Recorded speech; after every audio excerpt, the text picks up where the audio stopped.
Magandang araw sa inyong lahat. Bago natin simulan ang ating talakayin sa araw na ito ay tayo muna ay mananalangin na siyang pangungunahan ni Shea Marie. Shea Marie, maaari ka bang pumunta dito sa harapan upang pangunahan ang ating panalangin? Maraming salamat, Shea Marie.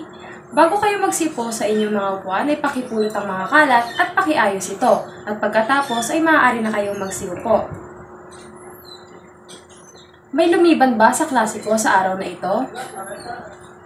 Mabuti kung ganon. Palakpakan ninyo ang inyong mga sarili dahil walang lumiban sa klase ko ngayong araw at interesado kayong makinig sa ating diskusyon.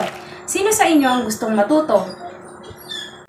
Ngunit bago tayo tuluyang dumako sa ating aralin sa araw na ito, ay tayo muna ay magkakaroon ng balikaran. Sino nga ba ang nakakaalala sa inyo kung ano ang ating huling tinalakay? Shea Marie? Tama, ito nga ay patungkol sa batas ng demand. Ano naman ang ibig sabihin ng demand, Carlos? Tama, palakpakan ninyo ang inyong mga sarili dahil kayo ay natuto sa ating huling tinalakay. Bago tayo tuluyang dumako sa ating susunod na aralin, ay magkakaroon ulit tayo ng isang maikling gawain na pinamagatang ilarawan mo ako. Simple lamang ang mechanics ng larong ito. Maipapakita lamang akong larawan at siyang ipapaliwanag nyo sa akin.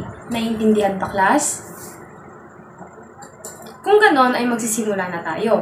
Ano nga ba ang tinutukoy o maaari bang ipaliwanag ninyo kung ano ang nasa larawan?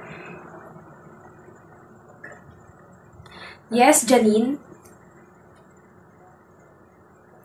Tama, palakpakan ninyo si Janine. Ngayon naman, ang pangalawang larawan na ito. Maaari bang ipaliwanag mo ito, Jemerlyn? Tama, palakpakan ninyo si Jemerlyn. At ang panghuling larawan ay ito. Maaari bang ipaliwanag mo ito, Alex? Tama, palakpakan ninyo si Alex. Kayo ba ay nasiyahan sa ating gawain sa araw na ito? Kayo ba ay nagkaroon ng ideya kung saan nga ba patungkol ang ating susunod na aralin? Tama! Sino sa inyo ang makakabanggit sa akin kung ano nga ba ang ating susunod na aralin? Yes, Jemerlyn? Tama! Ito nga ay patungkol sa inflasyon. Ang ating tatalakayin sa araw na ito ay patungkol sa inflasyon. Ano nga ba ang inflasyon? Kapag sinabing inflasyon, ito ay tumutukoy sa patuloy na pagtaas ng pangkalahatang presyo ng mga bilihin o serbisyo sa merkado. Isang halimbawa na lamang ng inflasyon na nangyayari sa ating lipunan ay ang patuloy na pagtaas ng presyo ng bigas na dating 20 pesos kada kilo, ang ngayon ay umaabot na ng 50 pesos kada kilo. Naintindihan ba ang ibig sabihin at halimbawa ng inflasyon? Mabuti kung ganon. Ngayon naman ay dumako na tayo sa dalawang pangunahing dahilan ng inflasyon. Ito ay ang demand pull at cost push. Kapag sinabing demand pull, maaari bang pakibasa ito, Danica? Ito ay nangyayari kapag mataas ang demand sa produkto ngunit nagkakaroon ng kakulangan sa pag-supply nito. At kapag sinabing demand pull, ito raw ay nangyayari kapag mataas ang demand ng produkto, ngunit nagkakaroon naman ng shortage o kakulangan sa pag-supply nito. Ito ay karaniwang nangyayari tuwing may event, tulad na lamang ng Pasko at Bagong Taon. Ang mabenta tuwing Pasko ay keso de bola at lechon, at tuwing Bagong Taon naman ay prutas at paputok. Di nyo ba napapansin na kapag may mga event is tumataas ang presyo ng mga bilihin? Dahil tuwing may okasyon ay maraming mga mamimili na bumibili ng mga mabibiling produkto tulad na lamang ng keso de bola tuwing Pasko at paputok tuwing Bagong Taon. At ito naman ay sinasamantala ng mga producer. Pangalawa naman ay ang cost push. Maaari bang pakibasa ulit ito, Danica? Ito naman at nangyayari kapag tumataas ang presyo ng kapital para sa hilaw na materyales at pangunahing input. Kapag sinabing cost push, ito ay nangyayari kapag tumataas ang presyo ng kapital para sa hilaw na materyales o pangunahing input. Isang magandang halimbawa nito ay ang langis o gas. Bakit nga ba sinabi na kapag tumaas ang presyo ng langis at gas ay tumataas din ang inflasyon? Simple lamang, dahil kapag tumaas ang presyo ng langis o gas ay nagmamahal din ang mga produkto dahil ito ay ginagamit o ito ang pangunahing input. Naintindihan ba ang cost push at demand pull? Ngayon naman ay dumako na tayo sa tatlong uri ng inflasyon. Pakibasa. Inflasyong stag, inflasyong galloping, inflasyong hyper. At kapag sinabing inflasyong stag, ito ay Mabagal na pagtaas ng presyo ng mga bilihin. ang pinakamagandang halimbawa ng inflasyong stag ay yung mga nabibili sa tindahan, tulad na lamang ng shampoo at toothpaste. Bakit nga ba ito nakapaloob sa inflasyong stag? Dahil habang lumilipas ang panahon ay hindi naman ganun kataas ang tinataas ng presyo nito at mabagal lamang ang pagtaas ng presyo nito kahit nakapaloob ang shampoo at toothpaste sa inflasyong stag. Ngayon naman ay ang inflasyong galloping. Pakibasa. Pagbabagong pagtaas ng presyo ng mga bilihin. Ang pinakamagandang halimbawa ng inflasyong galloping ay ang gulay. Bakit nga ba siya nakapaloob sa inflasyong galloping?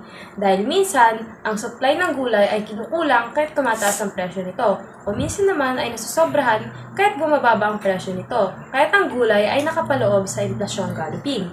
At ang panghuli ay ang inflasyong hyper. Pakibasa. Lubhang pagtaas sa presyo ng mga bilihin.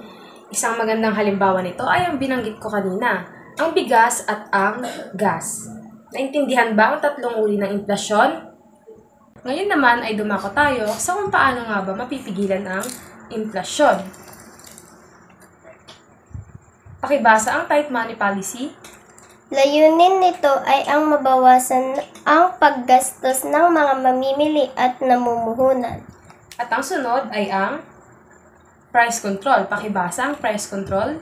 Layunin nito ay upang ang mga pangunahing bilihin ay mabili sa mas murang halaga.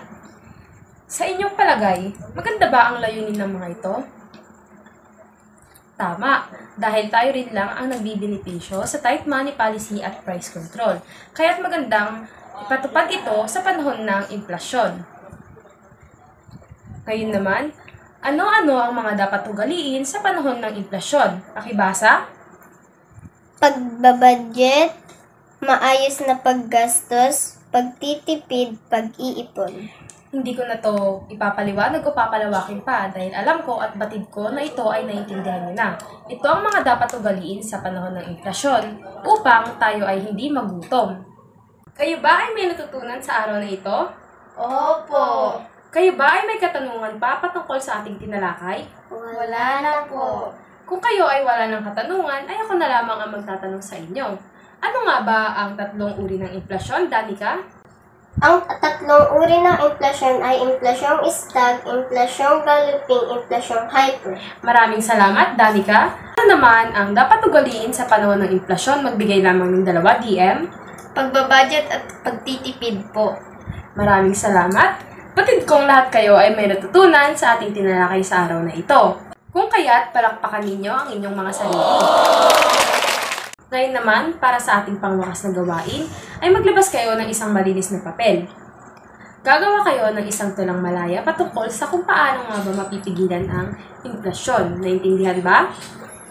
Gagawin niyo lamang ito sa loob ng 15 minuto. At pagkatapos ng 15 minuto ay papasa rin ninyo ang inyong mga papel mula sa likod papunta sa harap. Naintindihan ba, class? Opo. Kung ganon, ang 15 minuto ay magsisimula na at maaari na kayong gumawa ng isang malayang tula.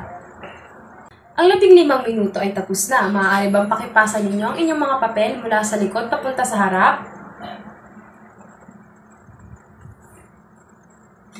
Maraming salamat, class. At ngayon ay magkakaroon tayo ng isang maikling pagtataya. Maglabas kayo ng 1/4 sheet of paper at sagutan ng aking mga hinandang pagsusulit. Sasagutan niyo lamang ito sa loob ng 10 minuto. Maaari na kayong magsimula. Tapos na ang 10 minuto. Ngayon naman ay makapagpalitan ng papel sa inyong mga katabi at ating iwawasto ito. Ito ang tamang mga sagot. Tapos na ba? Kung ganoon ay pakipasa ang inyong mga papel mula sa likod papunta sa harap. Ngayon naman ay magsitayo ang lahat. Maraming salamat sa inyong pakikinig at sa inyong kooperasyon. Magkita-kita ulit tayo bukas. Paalam, grade 9! Goodbye!